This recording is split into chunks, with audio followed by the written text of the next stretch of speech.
Selamat pagi Bapak Ibu saudara-saudara yang dikasihi Tuhan. Shalom.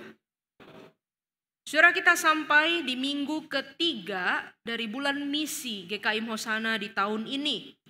Beberapa jemaat bertanya kepada saya, saudara, apa sih sebenarnya makna dari tema-tema khotbah setiap minggunya pada bulan misi?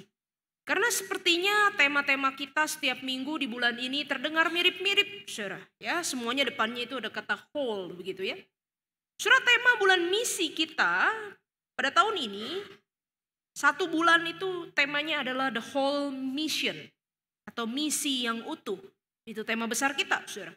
Dasar pemikirannya diambil dari kegerakan misi Lausan atau Lausan Movement. Itu adalah sebuah kegerakan atau semangat misi yang diemban, dimiliki oleh orang-orang Kristen dalam aliran Injili. Tapi mungkin banyak gereja Injili, bahkan juga hamba Tuhan gereja Injili yang tidak mengerti soal ini, mungkin saudara juga tidak mengenal. Maka bagi saya penting untuk kita jemaat di tempat ini untuk mempelajari dan mengenalnya. Ngomong-ngomong gereja Injili itu apa sih, saudara? Saudara, gereja Injili atau Kristen Injili itu adalah gereja yang mengakui beberapa hal ini. Yang pertama, bahwa Alkitab adalah otoritas tertinggi dalam hidup dan pelayanan kita. Yang kedua, bahwa keselamatan hanya ada di dalam Yesus Kristus. Dialah satu-satunya jalan keselamatan. Di luar Kristus tidak ada yang lain. Dan yang ketiga, orang itu bisa diselamatkan di dalam anugerah Allah oleh iman secara pribadi kepada Kristus. Dia bertobat, menerima berita Injil. Secara pribadi dia percaya Yesus adalah Tuhan dan Juru Selamat. Jadi keselamatan bukan karena keturunan, bukan karena suku, bukan karena tetangga saya Kristen, bukan karena Anda aktif dalam kegiatan-kegiatan rohani. Tapi pribadi dia percaya, terima berita Injil. Saudara percaya ketiga hal tadi? Alkitab adalah otoritas tertinggi, Yesus Kristus satu-satunya jalan keselamatan, dan setiap orang diselamatkan kalau percaya pada Kristus, menerima berita Injil. Saudara percaya tiga hal itu? Berarti kita adalah gereja Injili. Nah, saudara, gerakan misi Lausan itu dimulai tahun 74 oleh para pemimpin gerakan Injil waktu itu. Salah satu pionirnya namanya adalah John Stott, kalau saudara pernah dengar. Billy Graham juga masuk di dalamnya. Saudara, orang-orang ini melihat, kenapa ya orang Kristen Injili percaya Yesus menyelamatkan, percaya Injil itu membawa perubahan, tapi kok orang Injili kurang terlibat untuk membawa perubahan itu di masyarakat. Orang-orang Injili suka Alkitab, suka doktrin, tapi kurang peduli, kurang terlibat kelihatannya. Kalau di depannya ada kemiskinan, kalau di depannya ada ketidakadilan sosial, kalau di depannya ada perbudakan, kalau di depannya ada perdagangan orang, kalau di depannya itu ada masalah kesehatan, kayak kurang peduli begitu. Tapi suka omongin doktrin. Nah, maka para pemimpin gereja Injili pada waktu itu berkumpul sekitar 2.400 orang dari 150 negara di kota Lausan. Saudara ada yang tahu kota Lausan itu di mana? Betul, di Swiss, ya. Mereka berkumpul lalu membuat sebuah ikrar yang disebut Lausan Covenant. Intinya ikrar itu berisi satu komitmen bahwa Injil Kristus itu membawa perubahan pada orang-orang yang mendengarnya, dan kita juga harus terlibat mewujudkan perubahan itu di dalam dunia milik Tuhan ini, di dalam masyarakat. Nah, saudara, pertemuan Lausan itu kemudian berkembang terus. Bagaimana komitmen Injil ini coba diwujudkan di tengah-tengah zaman yang berubah. Ya, pertemuan Lausan diadakan beberapa kali. Yang pertama itu di kota Lausan, lalu 15 tahun kemudian diadakan lagi di Manila. Lalu mereka menghasilkan satu manifesto Manila di situ tahun 89. Lalu tahun 2010 juga ada perkumpulan di Cape Town di South Africa, di Afrika Selatan. Dan bulan September besok, saudara-saudara, ada pas ulang tahun 50 Lausan yang pertama dari 74 ke 2024 akan diadakan satu pertemuan akbar di Korea Selatan, saudara, ya, di Seoul, ya, saudara, ya. Nah, kalau pemimpin-pemimpin gereja yang diundang ke sana itu berdasarkan undangan. Ya. Indonesia ada beberapa delegasi. Kalau kita mengikutinya, nanti mengisi undangan begitu ya, aplikasi, lalu ada rekomendasi dan diseleksi dan seterusnya. Nah, saya mendapatkan undangan untuk ikut konferensi itu, lalu mengisi dan juga sudah dapat rekomendasi. Sayangnya waktu seleksi belum lolos, saudara-saudara. Jadi batal ke Korea Selatan. Padahal saya pengen pergi ke Lausan sambil just tip skincare, saudara-saudara. Tapi tidak berhasil. Ya. Nah, saudara, tetapi saya rindu semangat ini kita miliki juga. Bahwa kita yang mengaku percaya pada kuasa Injil, kita sungguh-sungguh boleh terlibat. Mengalami perubahan Injil dan membawa transformasi Injil itu juga kepada dunia dan masyarakat kita. Gerakan Lausan punya satu slogan atau moto seperti ini bunyinya. The whole church taking the whole gospel to the whole world. Seluruh gereja. Bukan hanya pendeta penginjil misionaris, tetapi seluruh laki-laki dan perempuan yang telah ditebus Kristus. Seluruh gereja. Membawa seluruh Injil. Seluruh Injil bukan hanya bicara soal mati masuk surga, tapi perubahan hidup yang holistik. Perubahan hidup di dalam Kristus yang utuh. Membawa seluruh Injil ke seluruh dunia. Bukan hanya di kota besar, bukan hanya di pedesaan, tetapi ke seluruh dunia. Seluruh gereja membawa seluruh Injil ke seluruh dunia. Nah ini saudara yang kita mau sama-sama jadikan semangat di dalam bulan misi kita di tahun ini. Tapi itu baru 3. Nah minggu depan kita tambahkan di segala waktu. Ya. Seluruh gereja membawa seluruh Injil ke seluruh dunia. Saudara bisa hafalkan itu? Kita coba sama-sama ya. 1, 2, 3. Seluruh gereja membawa seluruh Injil ke seluruh dunia. Sekali lagi saudara-saudara. 1, 2, 3. Seluruh gereja membawa seluruh Injil ke seluruh dunia. Coba saudara-saudara sendiri, saya tidak usah ikut. 1, 2, 3.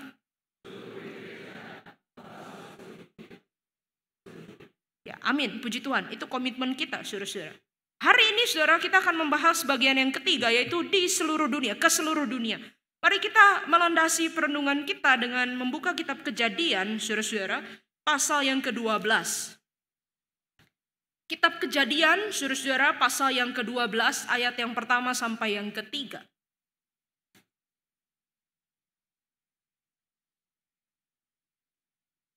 Kitab Kejadian pasal 12 ayat yang pertama sampai ketiga.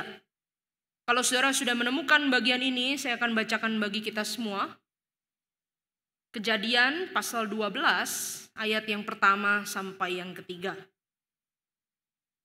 Begini bunyi firman Tuhan. Berfirmanlah Tuhan kepada Abram, pergilah dari negerimu, dari sanak saudaramu, dan dari rumah bapamu, ke negeri yang akan kutunjukkan kepadamu. Aku akan membuat engkau menjadi bangsa yang besar, memberkati engkau, serta membuat namamu masyhur, dan engkau akan menjadi berkat. Aku, kata Tuhan, akan memberkati orang-orang yang memberkati engkau, dan mengutuk orang-orang yang mengutuk engkau, dan olehmu semua kaum di muka bumi akan mendapat berkat.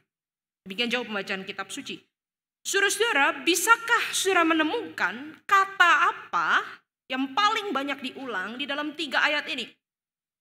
Kata apa saudara yang paling banyak diulang? Apa? Saya kurang dengar. Kata berkat, betul sekali saudara. Dari 3 ayat ini, kata berkat muncul 4 kali. Di ayat kedua, dikatakan di situ, aku akan membuat engkau menjadi bangsa yang besar, memberkati engkau. Lalu ayat yang ketiga, Tuhan bilang, aku akan memberkati orang-orang yang memberkati engkau. Lalu di kalimat yang terakhir, olehmu semua kaum di muka bumi akan mendapat berkat. Kata berkat. Saudara, sebagai orang-orang Kristen, berkat itu adalah kata yang kita suka, bukan? Kita suka menyebutnya kepada orang lain, Tuhan Yesus memberkati. Kita suka menyebutnya di dalam doa kita, Tuhan berkatilah kami. Kita suka jika mendapat berkat dari Tuhan. Tapi saudara, sebagai orang-orang Kristen yang beraliran Injili, dalam teologi reform lebih lagi, Kata berkat juga tampaknya itu agak sedikit kita tabukan, saudara. Kita agak sedikit malu-malu kalau ngomong kata berkat. Ya, kalau saudara dengar khotbah yang seringkali menekankan Tuhan akan memberkati hidup saudara, Tuhan akan memberkati keluarga saudara. Nah, saudara mulai agak curiga-curiga, itu benar nggak ya? Itu benar nggak ya? Kok ngomongnya berkat-berkat terus begitu ya? Nah, lalu kalau ada orang minta pokok doa, selalu doanya ya semoga Tuhan berkati usaha saya. Nanti berikut semoga Tuhan berkati usaha saya. Kalau doanya itu terus, lalu kita mulai ragu-ragu, dia dewasa nggak ya rohaninya ya? Kok minta-minta berkat terus? Nah, kita mulai curiga-curiga begitu, saudara. Jadi kata berkat kita cinta, tapi juga di sisi lain kita agak takut-takut, saudara. Saudara, maka hari ini saya tergelitik untuk mengajak kita semua coba pikirkan. Apa sebenarnya konsep berkat yang dirancang oleh Tuhan Allah bagi umatnya dan juga bagi seluruh dunia ini?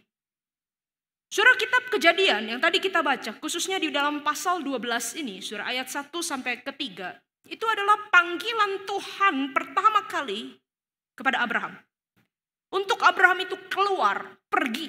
Dari mana? Dari kampung halamannya, tanah asalnya, tempat dia hidup sebelumnya, yang sudah kaya, makmur, stabil. Tetapi hidup yang lama milik Abraham adalah hidup yang tidak mengenal Allah. Abraham berasal dari Ur Kasdim, dan semua leluhurnya tidak mengenal Allah. Kita tahu dari mana? Nanti saudara baca Ibrani 11. Ada di situ catatannya. Abraham dari orang yang tidak percaya. Lalu dipanggil Tuhan keluar. Lalu disuruh Tuhan untuk pergi ke tanah yang Tuhan akan janjikan. Yang kita tahu nanti bahwa nama tanah itu adalah Kanaan, dan tanahnya penuh dengan susu dan madu yang orang Israel nanti harus lewatin proses yang panjang sekali untuk bisa sampai ke sana. Saudara, tetapi menariknya saudara, pertanyaan yang penting untuk kita ajukan di sini adalah kenapa ya? Kok Tuhan harus panggil Abraham itu pindah dari Ur Kasdim ke Kanaan? Keluar dari tempatnya yang lama ke tanah yang Tuhan janjikan. Kenapa? Saudara, kita mesti mengerti, penting di sini untuk sadar bahwa panggilan Tuhan kepada Abraham pertama-tama itu bukan soal pindah kota, saudara. Ayo kamu dari Ur Kasdim ke Kanaan. Bukan seperti Anda dan saya disuruh pindah, saudara, dari Bandung ke Medan, begitu, saudara. Bukan. Itu bukan masalah pindah tempat. Lalu panggilan apa sebenarnya yang Tuhan beri kepada Abraham? Panggilan Tuhan kepada Abraham itu adalah, Abraham, kamu keluar dari hidup yang tidak kenal Tuhan untuk memulai perjalanan hidup yang baru bersama Tuhan. Menjadi umat Allah. Dari tidak kenal Tuhan, jadi kenal Tuhan. Dari hidup di dalam kegelapan, jadi hidup di dalam terang. Dari menyembah bangsa Allah-Allah asing, menjadi menyembah Allah Israel, satu-satunya Allah yang benar. Jadi bukan soal pindah kota, tetapi bagaimana Abraham itu dipanggil jadi umat Allah. Lalu kenapa Tuhan mau Abraham menjadi umatnya? Saudara, kita tahu bahwa Abraham dipilih Tuhan untuk melalui keturunannya nanti Abraham itu menjadi satu kelompok umat bangsa yang disebut sebagai bangsa yang khusus, umat pilihan Allah sendiri yang nantinya dinamai Israel.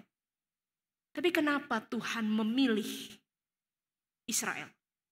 Kenapa Tuhan membentuk umat ini? Saudara, inilah rancangan dari Tuhan. Tuhan mau Israel, umat pilihannya itu yang berasal dari Abraham dan kaum keturunannya, menerima berkat-berkat khusus dari Tuhan yang bangsa-bangsa lain di luar Tuhan tidak terima. Abraham dan keturunannya dipanggil menjadi satu bangsa yang Tuhan akan berikan berkat-berkat yang besar. Berkat apa? Berkat keselamatan, damai sejahtera, pemerintahan Allah, tuntunan Allah. Dan itu bangsa-bangsa lain tidak alami. Tetapi bukan hanya itu saja, saudara. Abraham dan keturunannya juga dipanggil Tuhan untuk mempunyai cara hidup yang khusus. Sebagai umat milik Tuhan, mereka hidupnya diatur oleh Tuhan. Standar moralnya beda sama bangsa-bangsa lain. Etika hidupnya beda sama bangsa-bangsa lain. Cara bersosialnya beda sama bangsa-bangsa lain. Dan semua standar moral, etika, cara hidup, cara ibadah itu diatur di dalam kitab-kitab Taurat. Supaya apa? Supaya memang kalau dijajar sama bangsa-bangsa lain, Israel ini cara hidupnya beda sendiri, saudara, mencolok, lain sendiri. Kenapa ya Tuhan merancangkan begitu? Ada umat pilihan yang diberkati khusus. Lalu umat pilihan ini dikasih cara hidup khusus. Untuk apa ya? Saudara, jawabannya ada di dalam ayat yang tadi kita baca.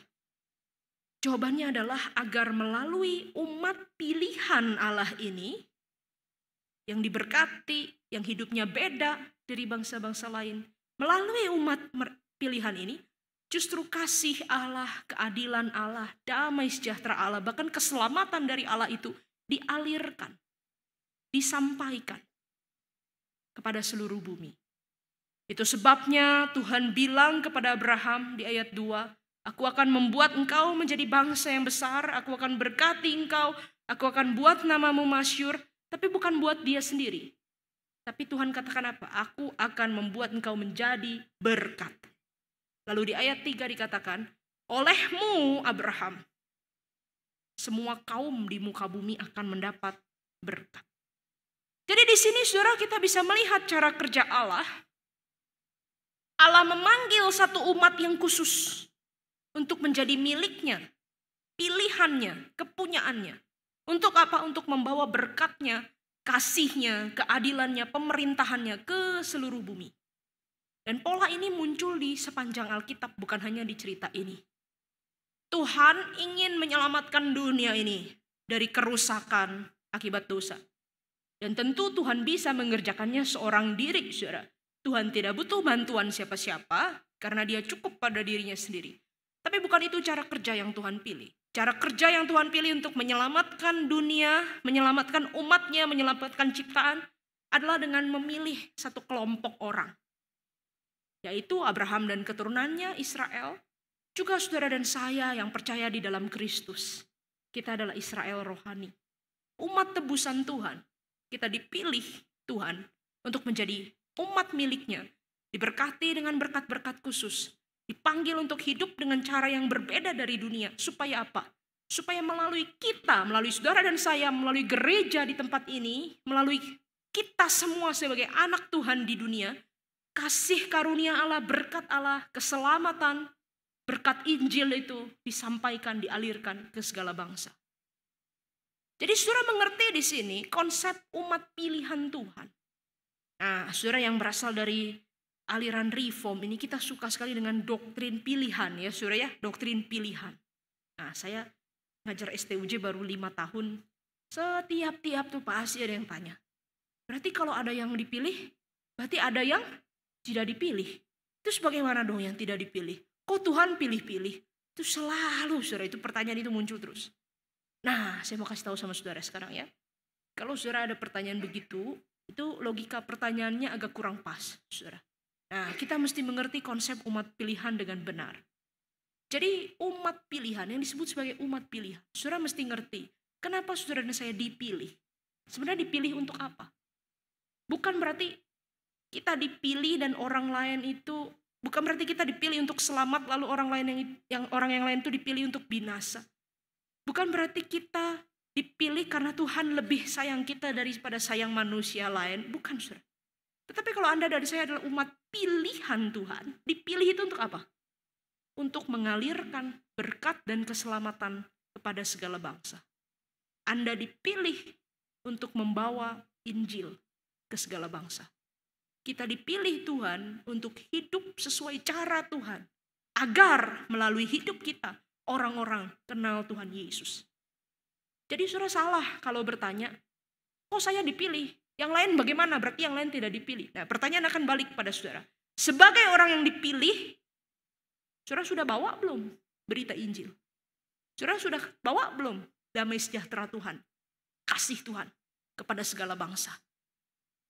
Jadi bukan hanya kita menikmati karunia pilihan lalu merasa, oh saya anak favorit Tuhan, ya si paling mendapatkan keselamatan. Dan orang lain semua itu penghuni neraka. Oh, saudara tidak mengerti konsep pilihan kalau begitu. Artinya dipilih adalah Tuhan mau lewat hidup kita. Kita membawa berkat, membawa Injil, membawa kasih Tuhan kepada segala bangsa. Saudara, Tuhan punya cara kerja seperti ini dan dimunculkan di dalam seluruh kitab suci. Kalau saudara baca Kejadian 1 sampai 10, saudara akan dapat kesan Kejadian 1 sampai 10 itu sifatnya sangat universal. Maksudnya universal itu apa? Tuhan suka ngomongin seluruh dunia, seluruh dunia. Jadi cakupannya itu seluruh dunia. Ya, pasal 1 waktu di kitab Kejadian Tuhan menciptakan langit, bumi, taman Eden dan segala isinya. Itu kan kita tahu bahwa itu adalah seluruh dunia, ya. Adam dan Hawa itu adalah nenek moyang seluruh umat manusia. Lalu di Kejadian 3 kita membaca manusia jatuh ke dalam dosa. Siapa yang jatuh? Tentu saja Adam dan Hawa. Tetapi di dalam Adam dan Hawa kita semua manusia itu terhisap di dalam kejatuhan. Sehingga Paulus bilang semua orang telah jatuh ke dalam dosa dan kehilangan kemuliaan Allah, universal. Nah, kemudian surah di pasal 6, ya, waktu Tuhan lihat ke bumi itu orang-orang yang diciptakan sudah jahat sekali. Ya, buminya sudah mau dihancurkan. Lalu apa yang Tuhan lakukan? Tuhan rem kejahatan manusia. Dengan cara apa? Memberikan air bah. Jadi ya manusia yang jahat itu dikontrol sama Tuhan sedemikian rupa, di bumi hanguskan supaya dunia tidak jauh lebih rusak lagi. Ya. Tetapi ada satu kelompok orang yang diselamatkan, yaitu keluarga Nuh. Ya. Nah, air bah itu sendiri sifatnya universal. Tetapi melalui keluarga Nuh yang partikular ini, yang khusus, Tuhan membuat perjanjian yang baru. Lalu Tuhan mengerjakan pemulihan yang baru. Nah, saudara nanti akan lihat di pasal 10 kitab Kejadian, bahwa Nuh itu punya keturunan, Sem, Ham, dan Yafet. Lalu kemudian mereka punya keturunan yang banyak sekali. Dan saya bacakan Kejadian 10 ayat 32, saudara, bunyinya seperti ini. Itulah segala kaum anak-anak Nuh menurut keturunan mereka, menurut bangsa mereka.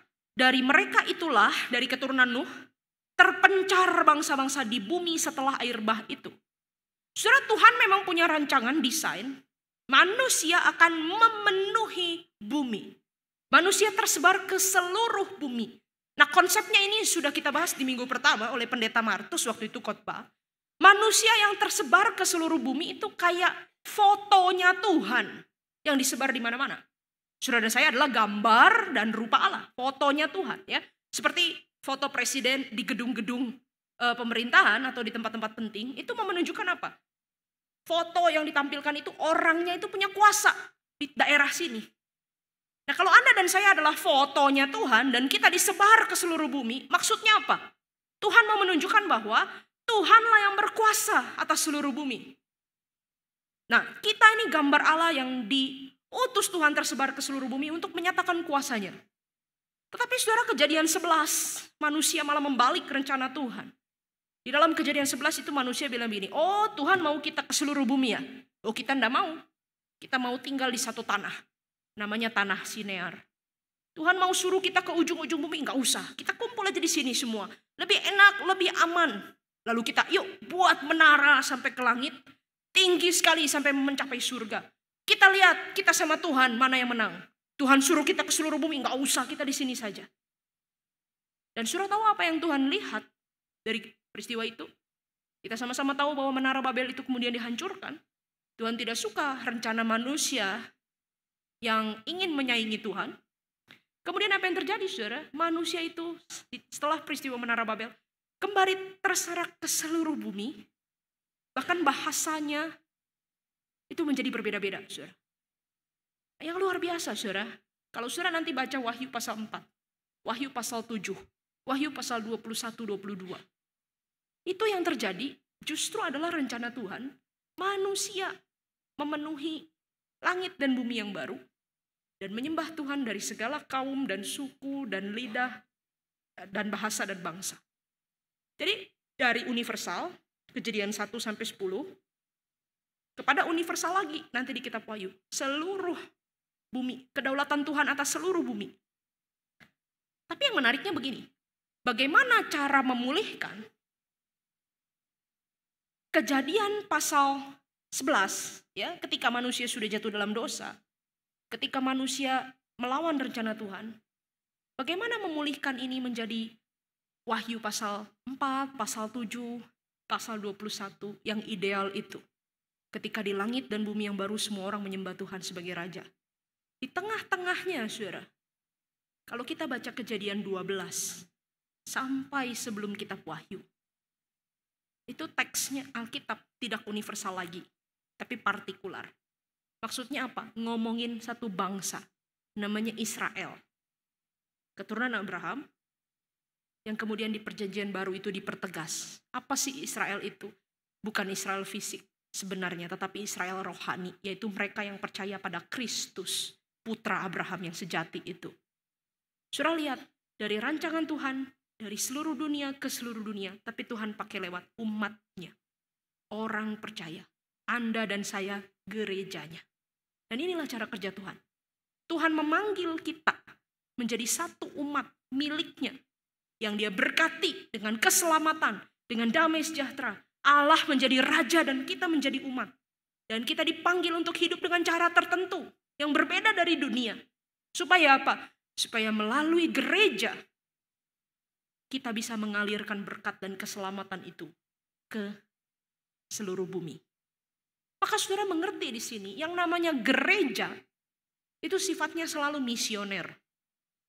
Kalau Anda dan saya jadi gereja, itu berarti kita punya panggilan bawa Injil ke seluruh bumi. Menjangkau kepada orang-orang yang belum percaya, menjangkau kepada orang-orang yang di luar Kristus, menjangkau kepada orang-orang yang menderita dan tidak punya pengharapan. Nah, saya agak tergelitik, banyak gereja-gereja sekarang yang punya slogan, kita ingin menjadi gereja yang misioner. Menjadi gereja yang misioner. Saudara, kata itu sendiri bagi saya agak misleading. Kalau Anda bilang mau menjadi gereja yang misioner, itu sama kayak ngomong begini, saya mau menjadi perempuan yang wanita. Yang nggak bisa, saudara, misleading. Kalau Anda dan saya adalah gereja, harusnya gereja itu sendiri misioner. Buat apa ada gereja di dalam dunia? Untuk membawa Injil kepada dunia ini. Buat apa ada gereja di bumi? Untuk mengalirkan kasih Allah, damai Allah, berkat Allah kepada dunia ini. Saudara, gereja dipanggil untuk selalu memiliki gerak keluar. Gereja itu adalah institusi, organisasi, organisme yang Tuhan dirikan dari Allah oleh Kristus bagi dunia. Gereja ada dari Allah oleh Kristus bagi dunia. Saudara, gereja tidak boleh menjadi lembaga yang dari kita, oleh kita, untuk kita.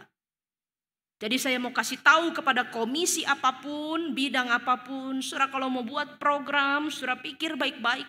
Kalau saudara pikir, oh iya ini program dari kita, oleh kita, untuk kita. Saudara keliru besar. Saudara tidak sedang menjadi gereja. Saudara cuma main gereja-gerejaan aja. Kalau dari kita, oleh kita, untuk kita, saudara tidak ada bedanya dengan kelompok marga. Ya, tidak ada bedanya dengan kelompok hobi. Itu dari kita, oleh kita, untuk kita. Tidak ada ubahnya dengan rukun tetangga, saudara. Dari kita, oleh kita, untuk kita. Gereja tidak pernah dari kita, oleh kita, untuk kita. Tapi gereja selalu dari Allah, oleh Kristus, bagi dunia. Anda buat ibadah untuk apa? Agar kita diubahkan dan supaya kita pulang bawa berkat ke dunia. Pintu gereja harus terbuka. Supaya dunia bisa lihat terang Kristus. Saudara, di dalam dunia ini ada tempat-tempat tertentu yang punya daya gravitasi sangat tinggi. Sehingga kalau ada sesuatu lewat di dalamnya, lewat di dekatnya itu ketarik masuk. Saudara. Nah, biasanya para ahli menamakan area-area ini black hole. Jadi kalau area gravitasinya itu sangat tinggi, pesawat lewat itu kesedot, saudara. Ada orang lewat itu kesedot, lalu kemana? Ya hilang, saudara, kesedot, mati, saudara. Saudara, apakah gereja mau menjadi black hole? Menyedot orang-orang yang masuk. Kita senang dengan banyak pengunjung. Kebaktian hari ini berapa? 300. Kita buat KKR berapa orang? 1000. Wah, kita senang. Lalu orang setelah masuk kita apakan? Kamu ikut ya A, B, C, D, E. Lalu kamu beri persembahan, kamu melayani Tuhan. Lalu apa? Ya sudah, pokoknya masuk aja sini. Ikut melayani Tuhan. Tidak pernah diajar untuk melihat dunia. Tidak pernah diajar mengenal panggilan Tuhan bagi kita. Maka lama-lama orang yang masuk, saudara, hanya akan tergerus, tersedot, dan habis tanpa melakukan apa-apa. Dan gereja tidak akan pernah kemana-mana. Kita tidak akan pernah puas juga. Begitu juga dengan hidup saudara. Saudara mau terima berkat Tuhan. Kalau kita hanya mau terima berkat, seberapa berkat yang Tuhan harus beri sampai Anda bilang cukup? Gak akan, saudara. Tetapi kita mesti sadar identitas kita. Saya diberkati untuk jadi berkat. Jadi saluran berkat. Bukan black hole yang hanya menampung segala sesuatu sampai habis. Dan jiwa kita tidak memperoleh kehidupan apa-apa. Saudara, di Mesir ada juga yang namanya Laut Mati. Laut Mati itu apa? Satu tempat saudara, danau sangat besar sekali. Kandungan garamnya itu tinggi sekali. Orang bilang karena kandungan garamnya itu tinggi sekali, itu mineralnya bisa buat obatin sakit kulit, ya, mengobati kalau ngilu-ngilu begitu. Tapi saudara jangan sampai saudara masuk ke situ, apalagi keminum airnya. Karena apa yang akan terjadi? Saudara akan mati. Saudara, apakah kita mau menjadi orang Kristen Laut Mati? Apakah gereja mau menjadi gereja Laut Mati? Dipenuhi garam. Semua sudah percaya. Semua anak Tuhan. Tapi kita ngumpul di sini aja. Satu tempat. Fokus ke dalam. Kalau kita bicara bikin gereja di tempat baru, kita akan bilang, aduh jangan deh ngomong bikin gereja. Di sini juga masih banyak yang belum benar, kita perbaiki dulu. Kalau kita bicara soal daerah tertinggal, maka kita akan bilang, aduh komisi saya aja belum rame, belum banyak. Sini dulu lah, gak usah keluar-luar. Apakah Anda dan saya mau menjadi orang Kristen yang numplek di satu tempat, saudara? Dan tidak melihat dunia ini kita menjadi laut mati. Karena saya kira Tuhan tidak memanggil gereja menjadi black hole. Tuhan juga tidak panggil gereja menjadi laut mati. Tapi Tuhan mau Anda dan saya hidup itu sebagai mercusuar. Menara yang memancarkan terang. Supaya orang-orang sekitar bisa lihat dan dapat penunjuk jalan. Melalui kita orang-orang tahu, oh Kristus satu-satunya juru selamat. Kristus satu-satunya yang mengubah kehidupan. Kristus satu-satunya yang saya perlu di dalam hidup ini. Melalui kita, orang lihat itu. Saudara pilih, saudara mau jadi orang Kristen black hole, atau Kristen laut mati, atau Kristen mercusuar. Saudara mau jadi gereja black hole, atau gereja laut mati, atau gereja mercusuar. Saya harap kita semua setuju bahwa Tuhan panggil kita jadi terang untuk memberkati bangsa-bangsa lain. Anda dan saya dipilih Kristus sejak sebelum dunia dijadikan. Ditebus, diberikan hidup yang baru. Untuk apa? Untuk membawa berkat Injil ke dunia ini, ke segala bangsa. Apakah saudara sudah sungguh-sungguh mengerti identitas dan panggilan itu? Maukah kita hidup seturut panggilan itu? Saudara, saya beberapa waktu lalu di dalam sebuah trip, saya membaca sebuah buku. Judulnya Faith Beyond the Walls. Iman yang melampaui tembok-tembok. Itu ditulis oleh seorang misionaris, anak pendeta dari Amerika, sekolah di Kanada, perempuan. Dia merasa waktu sejak masa college, dia dipanggil untuk melayani di Indonesia.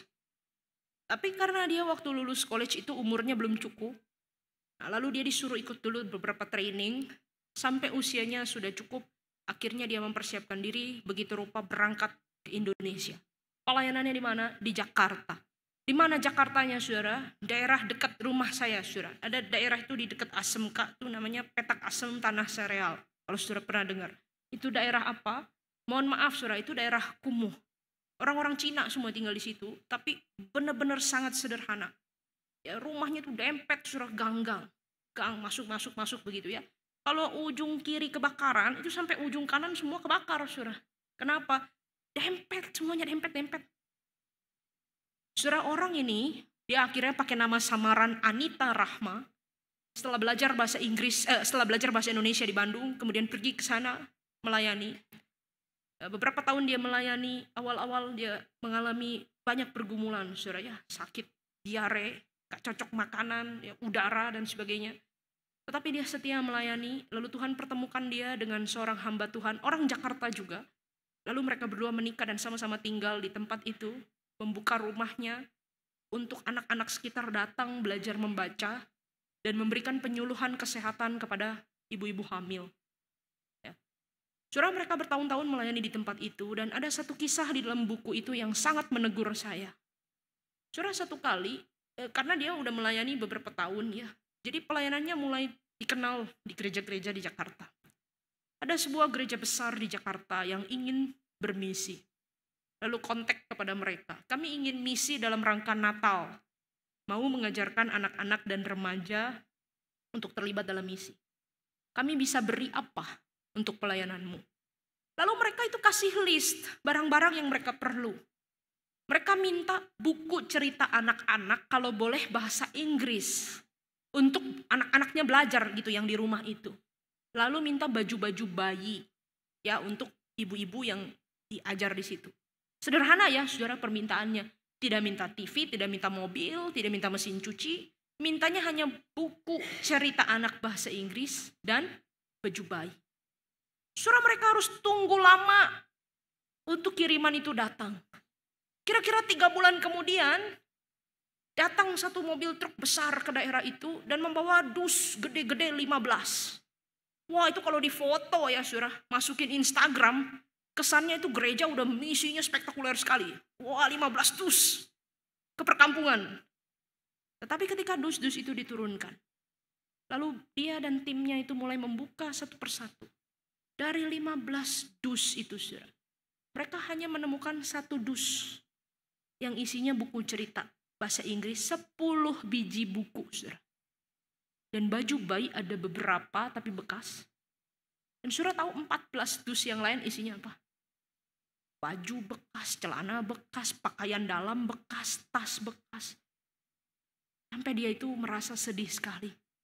Lalu dia tulis di blognya, Jesus doesn't need your used underwear for Christmas. Yesus tidak perlu pakaian dalam bekas Anda untuk Natal. Saudara, ini menegur saya kenapa? Saya pikir, saya juga orang yang suka bongkar rumah.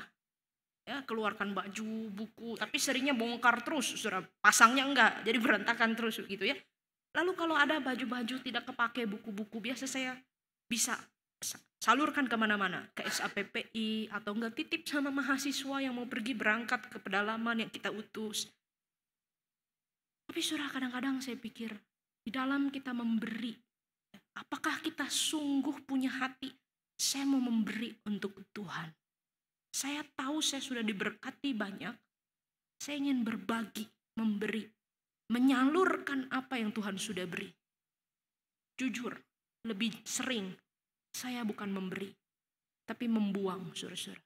Ini barang gak kepake, yuk masukin aja karung, jangan ada di rumah saya lagi, terserah mau dikemanakan. Lalu kita merasa kalau kita sudah begitu tuh kita udah naik ke langit tingkat ke-7, saudara. Seperti saya tuh sudah berpartisipasi dalam misi Tuhan ngetop sekali. Saudara, kadang-kadang di dalam memberi, saudara perlu tanya. Ini bukan masalah barang. Saudara, berikan barang-barang ya. Kami di gereja terima barang-barang dari jemaat. Dan memang kami terima itu. Nanti bisa disalurkan kemana-mana. Saudara, ada anak di daerah itu dapat tas ya. Tas yang anak saudara udah gak mau pakai lagi. Dia dapat tuh kayak dapat harta. Peluk-peluk terus. Karena apa? Karena seumur hidup dia tidak pernah pegang namanya tas. Bisa seperti itu. Tapi pertanyaannya bukan soal barang yang kita beri atau uang yang kita beri, tapi hati. Apakah saudara sungguh sadar hidup saya bukan milik saya?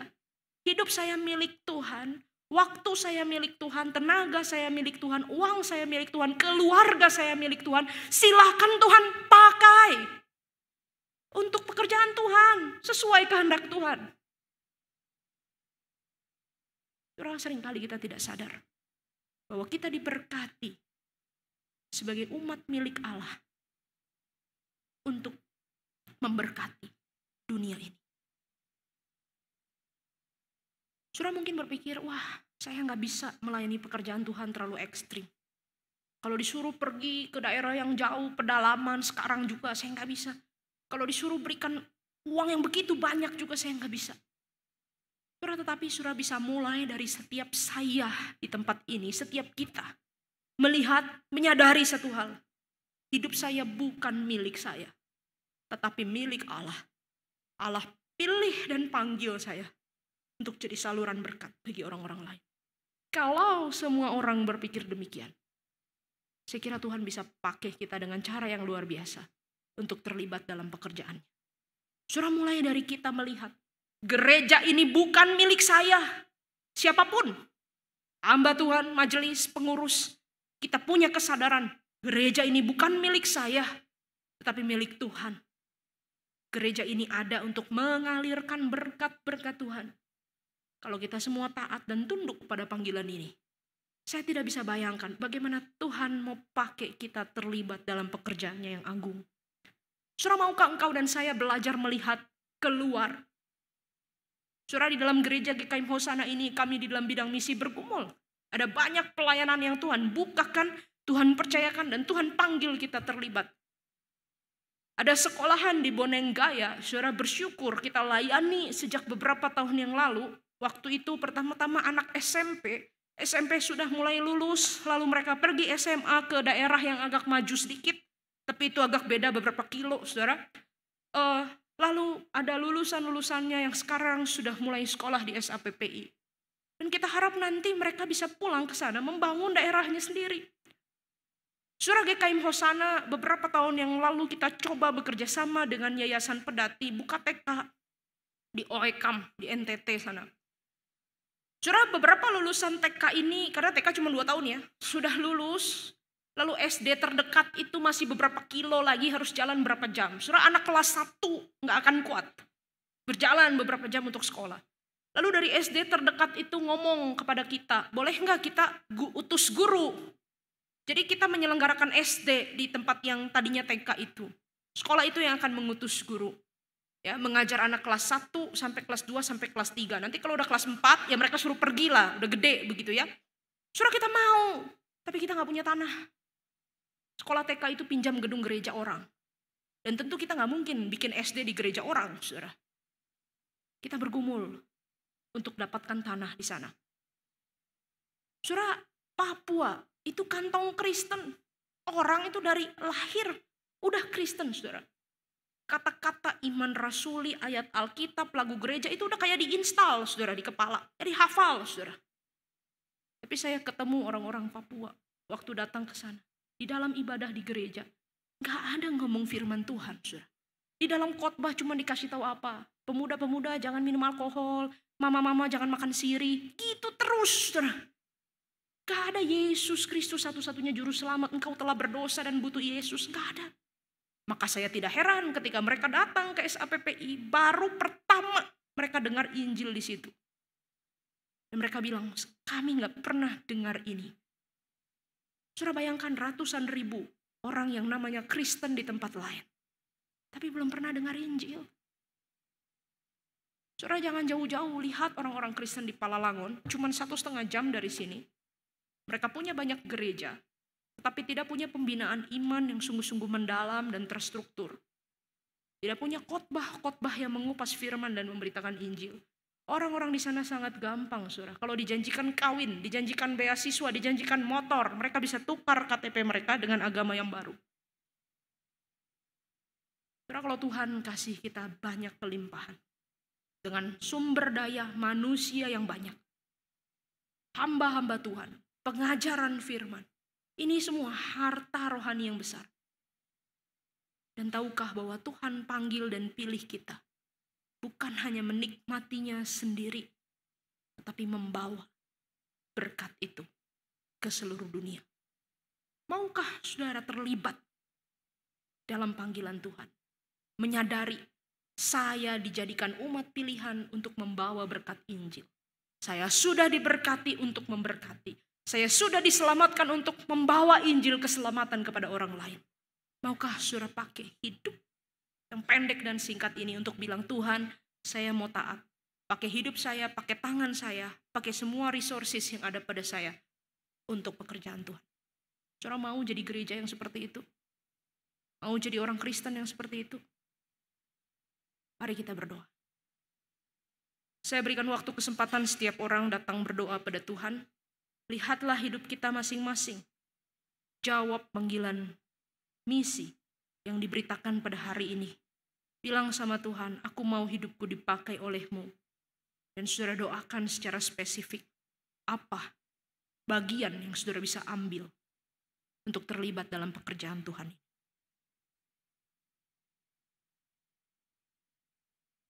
Ya Tuhan, kami rindu hidup kami yang pendek dan singkat ini tidak berlalu begitu saja habis sia-sia. Tapi kami mau hidup kami menjadi hidup yang bermakna ketika kami serahkan untuk dipakai oleh Tuhan. Hidup yang kecil dan sederhana, Tuhan bisa pakai jadi berkat untuk umat-Mu, untuk dunia-Mu. Kiranya Engkau memperlengkapi kami dengan segala karunia yang kami butuhkan untuk hidup taat kepadamu. Berikan kami keberanian, ketaatan, langkah iman untuk menjawab panggilan Tuhan. Ambil bagian dalam pekerjaan-Mu, menghadirkan kerajaan Allah di bumi ini, mengalirkan keselamatan dan berkat ke segala bangsa. Kiranya Tuhan berkenan atas kami dan memberkati kami, untuk kami juga boleh membawa berkat itu kepada orang-orang lain. Dalam nama Tuhan Yesus kami berdoa. Amin.